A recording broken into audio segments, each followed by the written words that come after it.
మనుషుల్లో మానవత్వం రోజురోజుకు కనుమరుగవుతోంది. రక్త సంబంధాలన్నీ కూడా ఆర్థిక బంధాలుగా మారుతున్నాయి.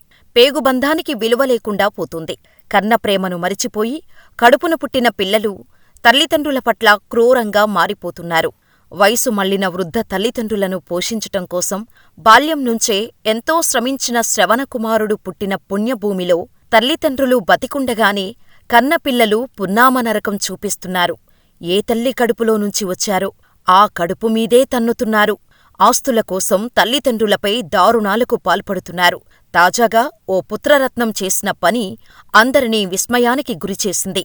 దీంతో పెద్దపల్లి జిల్లా కలెక్టర్ కోయ శ్రీహర్ష ఆ కొడుక్కి దిమ్మ తిరిగేలా బుద్ధి చెప్పారు. పెద్దపల్లి జిల్లా ధర్మారం మండలం పైడిచింతలపల్లి గ్రామంలో గడ్డం బాపురెడ్డి తన కుమారుడైన గడ్డం స్వామిరెడ్డికి తనకున్న 6 ఎకరాల 5 గుంటల భూమిని గిఫ్ట్ డీడ్ చేశాడు. కొడుకు కూడా జీవితంలో బాగా స్థిరపడ్డాడు కూడా. కాని అన్నీ చేకూర్చి ఇచ్చిన తండ్రి బాగోగులు పట్టించుకోకుండా కొంతకాలంగా తండ్రిని ఇబ్బంది పెడుతున్నాడు.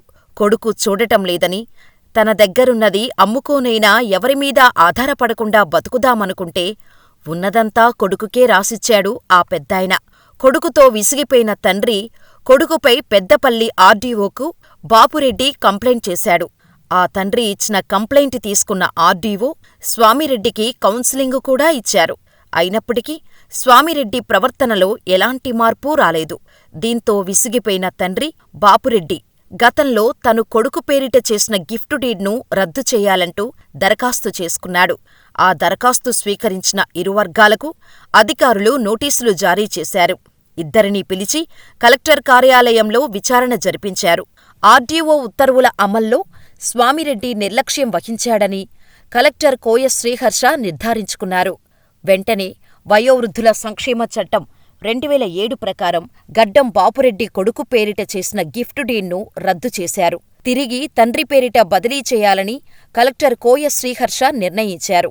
అంతేకాదు, తండ్రి పోషణకు ప్రతీ నెలా 10,000 రూపాయలు బ్యాంకు ఖాతాలో జమ చేయాలని కొడుకు స్వామిరెడ్డితో పాటు కూతురు సింగిరెడ్డి లతను ఆదేశించారు కలెక్టర్. అంతేకాదు, తల్లిదండ్రుల బాగోగులను చూసుకోవాల్సిన బాధ్యత పిల్లలపై ఉంటుందని కలెక్టర్ కోయ శ్రీహర్ష అన్నారు. తల్లిదండ్రుల విషయంలో నిర్లక్ష్యం చేసేవారిపై చట్టరీత్యా చర్యలు తీసుకుంటామని హెచ్చరించారు. విషయం తెలిసినవారు నవమాసాలు మోసి కనిపించిన తల్లిదండ్రులపైనే అత్యంత కర్కశంగా ప్రవర్తించిన కొడుకుకి సరిగ్గా బుద్ధి చెప్పారని నెటిజన్లు కామెంట్స్ చేస్తున్నారు.